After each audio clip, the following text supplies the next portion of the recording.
चलिए जानते हैं आज देश और दुनिया की सिलेक्टेड काम की और महत्वपूर्ण 25 बड़ी खबरों को सिर्फ 10 मिनट में। पर अभी तक आपने इस वीडियो को लाइक नहीं किया है तो लाइक कर दें और इस चैनल को सब्सक्राइब भी कर लीजिए। जमानत पर रोक के खिलाफ सुप्रीम कोर्ट पहुंचे अरविंद केजरीवाल, दिल्ली हाईकोर्ट ने लगाया है स्टे। जी हां दोस्तों, दिल्ली सीएम अरविंद केजरीवाल की जमानत से जुड़ी बड़ी खबर सामने आई है। दरअसल दोस्तों, अरविंद केजरीवाल ने सुप्रीम कोर्ट में याचिका लगाई है। वह दिल्ली हाईकोर्ट द्वारा जमानत पर लगाए गए स्टे को लेकर सुप्रीम कोर्ट पहुंचे हैं। केजरीवाल के वकीलों ने कल सुबह सुनवाई की अपील की है। वहीं दोस्तों, सीएम केजरीवाल की ओर से दायर याचिका में कहा गया है कि जमानत आदेश पर रोक लगाने के लिए हाईकोर्ट का तरीका कोर्ट द्वारा निर्धारित कानून के स्पष्ट आदेश के विपरीत है और यह उस बुनियादी मौलिक सीमा का उल्लंघन करता है जिस पर हमारे देश में जमानत के कानून निर्धारित है, केवल इसलिए कि याचिकाकर्ता एक राजनीतिक व्यक्ति है और केंद्र में सत्ता में मौजूद सरकार का विरोधी है। केवल यह तथ्य उनके खिलाफ झूठा मामला बनाने का आधार नहीं हो सकता। इसके साथ ही याचिकाकर्ता को कानूनी प्रक्रिया से वंचित करने का भी आधार नहीं हो सकता। चलिए दोस्तों, जान लेते हैं अगली खबर। नीट यूजी में गड़बड़ी, सीबीआई ने पहली एफआईआर दर्ज की। जांच के लिए 2 टीम पटना गोधरा जाएंगी। ग्रेस मार्क्स वाले 1563 छात्रों की परीक्षा खत्म। जी हां दोस्तों, नीट यूजी एग्जाम में हुई गड़बड़ियों को लेकर एजुकेशन मिनिस्ट्री की शिकायत पर रविवार 23 जून को सीबीआई ने पहली एफआईआर दर्ज की। मिनिस्ट्री से मिले कुछ रेफरेंस के आधार पर अनजान लोगों के खिलाफ आईपीसी की सेक्शन 120 क्रिमिनल कॉन्स्पिरेसी और 420 चीटिंग समेत कई धाराओं में एफआईआर दर्ज की गई है। चलिए दोस्तों, जान लेते हैं अगली खबर। 26 बैंकों ने अभी तक बीबीपीएस एक्टिव नहीं किया। 1 जुलाई से फोन पे, क्रेड सहित अन्य ऐप के जरिए इन क्रेडिट कार्ड का नहीं कर पाएंगे पेमेंट्स।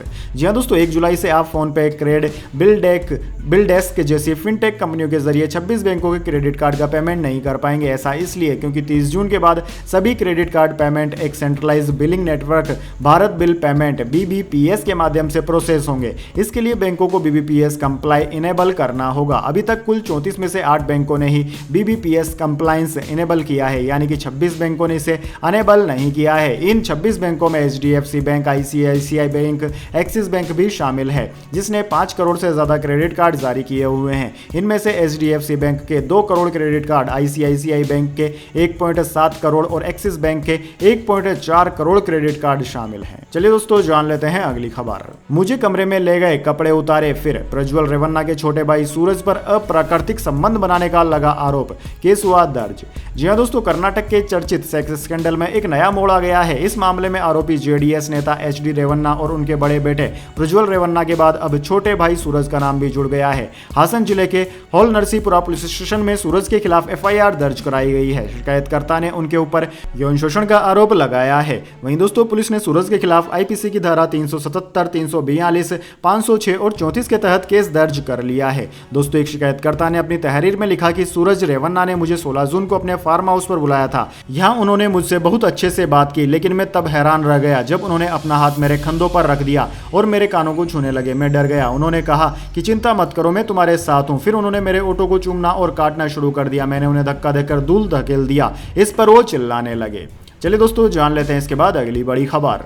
कोहली का वर्ल्ड कप में विराट कारनामा, ऐसा करने वाले दुनिया के पहले बल्लेबाज बने। जी हां दोस्तों, भारतीय क्रिकेट टीम के पूर्व कप्तान विराट कोहली टी20 विश्व कप 2024 में अभी तक उम्मीद के मुताबिक बैटिंग तो नहीं कर पाए हैं, लेकिन उन्होंने बांग्लादेश के खिलाफ 37 रन बनाकर एक बड़ा रिकॉर्ड अपने नाम कर लिया है। दरअसल दोस्तों, कोहली ने आज उस मुकाम को हासिल किया जिसे वर्ल्ड कप में कोई बल्लेबाज नहीं कर सका। दरअसल दोस्तों, विराट कोहली ने अपनी पारी में 1 चौका और 3 छक्के लगाए। बांग्लादेश के खिलाफ विराट कोहली वर्ल्ड कप में अब 3000 रन बनाने वाले दुनिया के पहले बल्लेबाज बन गए हैं। उन्होंने वनडे वर्ल्ड कप में 1795 रन बनाए, जबकि टी20 वर्ल्ड कप में विराट के नाम अब 1207 रन हो गए हैं। वह वनडे और टी20 विश्व कप दोनों में मिलाकर कुल 3002 रन बना चुके हैं। 35 वर्षीय कोहली ने वनडे वर्ल्ड कप में 37 मैच खेले। वहीं टी20 वर्ल्ड कप में यह उनका 32वां मुकाबला है। चलिए दोस्तों, जान लेते हैं इसके बाद अगली खबर। हरियाणा में पुलिस पर पथराव, पीसीआर जिप्सी बाइकें तोड़ी, साथी की मौत से गुस्साए कर्मचारी, कंपनी की बसों में भी तोड़फोड़ की, कई पुलिसकर्मी हुए घायल।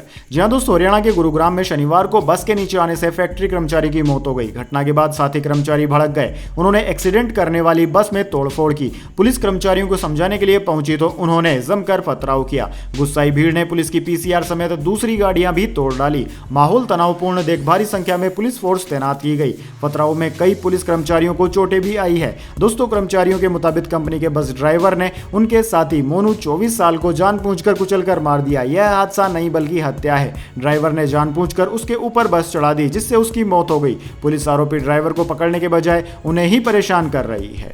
चलिए दोस्तों जान लेते हैं अगली खबर। शादी के बाद अपना धर्म नहीं बदलेगी सोनाक्षी सिन्हा, दूल्हे जहीर के पिता ने किया कंफर्म, बोले यह एक सिविल मैरिज होगी। जी हां दोस्तों, सोनाक्षी सिन्हा अपने long time boyfriend Zaheer Iqbal से शादी कर रही है। कुछ समय से इस बात पर भी चर्चा जारी है कि क्या शादी के बाद सोनाक्षी इस्लाम धर्म कबूल कर लेगी। लोगों के इस सवाल पर अब जहीर के पिता इकबाल रत्नासी ने जवाब दिया है। उन्होंने कहा है कि शादी के बाद सोनाक्षी इस्लाम धर्म नहीं अपनाएगी। फ्री प्रेस जर्नल को दिए इंटरव्यू में दूल्हे जहीर के पिता इकबाल रत्नासी ने कहा कि शादी ना तो हिंदू और ना ही मुस्लिम रिवाज से होगी, यह एक सिविल मैरिज होगी। उन्होंने बताया कि शादी मांद्रा स्थित उनके आवास पर होगी। चलिए दोस्तों जान लेते हैं अगली खबर। गोल्डन टेम्पल परिसर में किया योग, लड़की के खिलाफ एफआईआर हुई दर्ज, 3 कर्मचारियों पर भी कार्यवाही। जी हां दोस्तों, 10वें अंतर्राष्ट्रीय योग दिवस के मौके पर देश दुनिया में योग को लेकर उत्साह देखने को मिला। इसी बीच योग दिवस पर अमृतसर के श्री दरबार साहिब में योग करने वाली अर्चना मकवाना नाम की लड़की के खिलाफ एसजीपीसी ने पुलिस में शिकायत दर्ज कराई है। साथ ही ड्यूटी में लापरवाही बरतने वाले एसजीपीसी के 3 कर्मचारियों पर भी कार्यवाही की गई है। दरअसल दोस्तों 21 जून को अवार्ड लेने दिल्ली आई अर्चना मकवाना अमृतसर में माथा टेकने आई थी। अर्चना योगा परफॉर्मर है और अलग अलग जगहों पर योगासन करके पोस्ट करती है, लेकिन उन्होंने अमृतसर में श्री हरमंदिर साहिब की शोभा यात्रा में आसन यानी कि योग करके इंस्टाग्राम पर फोटो पोस्ट की है। इसके बाद फोटो वायरल होने पर एसजीपीसी की ओर से नोटिस लिया गया और सिख भावनाओं और गरिमाओं को ठेस पहुंचाने के आरोप में शिकायत दर्ज कराई गई है। हालांकि अर्चना ने इंस्टाग्राम से फोटो हटाकर माफी मांग ली है। अर्चना का आरोप है कि उसे जान से मारने की धमकियां मिल रही है। चलिए दोस्तों जान लेते हैं अगली खबर। आर्चरी में महिला कंपाउंड टीम ने गोल्ड की हैट्रिक लगाई, लगातार 4था वर्ल्ड कप जीता। इस टूर्नामेंट में लगातार 13वीं जीत। जी हां दोस्तों, भारतीय तीरंदाज ज्योति सुरेख वेन्नम, अदिति स्वामी और परनीत कौर की कंपाउंड महिला टीम ने इस साल का तीसरा और लगातार 4था वर्ल्ड कप जीत लिया। तुर्की के अंतालिया में हुए तीसरे वर्ल्ड कप में भारतीय तिगड़ी ने फाइनल में एस्टोनिया की खिलाड़ियों को हराया और गोल्ड पर कब्जा किया। चलिए दोस्तों जान लेते हैं अगली खबर। जहरीली शराब पीने से 53 की मौत, मचा हाहाकार। भाजपा ने डीएमके पर बोला हमला, सीबीआई जांच की मांग। जी हां दोस्तों, तमिलनाडु के कल्लाकुरुची जिले में अवैध देशी शराब पीने से जान गंवाने वाले लोगों की संख्या बढ़ती जा रही है। शनिवार को पुलिस से मिली ताजा रिपोर्ट के मुताबिक अब मरने वालों की संख्या 53 हो गई है। पुलिस के अनुसार देशी शराब पीने से बीमार हुए 140 लोगों की हालत अब स्थिर है। डीएम एमएस प्रशांत ने बताया कि मंगलवार को अवैध देशी शराब पीने से 193 लोग बीमार पड़ गए थे। उन्हें पास के अलग अलग अस्पतालों में भर्ती कराया गया।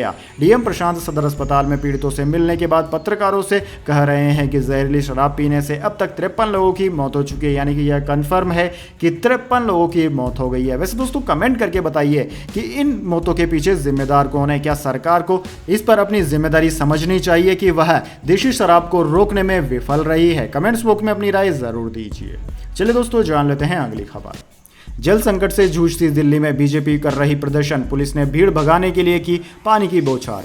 जी हां दोस्तों, राजधानी दिल्ली के कई इलाके इन दिनों पानी के संकट से जूझ रहे हैं। पानी की कमी को लेकर आम आदमी पार्टी की सरकार के खिलाफ प्रदर्शन कर रहे बीजेपी कार्यकर्ताओं को तितर बितर करने के लिए पुलिस ने वाटर कैनन का इस्तेमाल किया। दक्षिण दिल्ली के भाजपा के पूर्व सांसद रमेश बिधूड़ी के नेतृत्व में प्रदर्शनकारी ओखला में दिल्ली जल बोर्ड ऑफिस के बाहर एकत्रित हुए और आम आदमी पार्टी सरकार के खिलाफ नारे लगाए। जब दोस्तों प्रदर्शनकारियों ने वहां से हटने से इनकार कर दिया तो पुलिस ने उन्हें पानी की बौछारों से तितर बितर कर दिया। दिल्ली में फिलहाल दोस्तों भीषण गर्मी के बीच पानी की कमी है, जबकि भाजपा और आम आदमी पार्टी जल संकट के लिए एक दूसरे को जिम्मेदार ठहरा रहे हैं। प्रदर्शनकारियों को संबोधित करते हुए पूर्व सांसद रमेश बिधूड़ी ने आरोप लगाया कि 600 करोड़ रुपए का मुनाफा कमाने वाला दिल्ली जल बोर्ड अब भ्रष्टाचार के कारण 60,000 करोड़ रुपए के घाटे का सामना कर रहा है।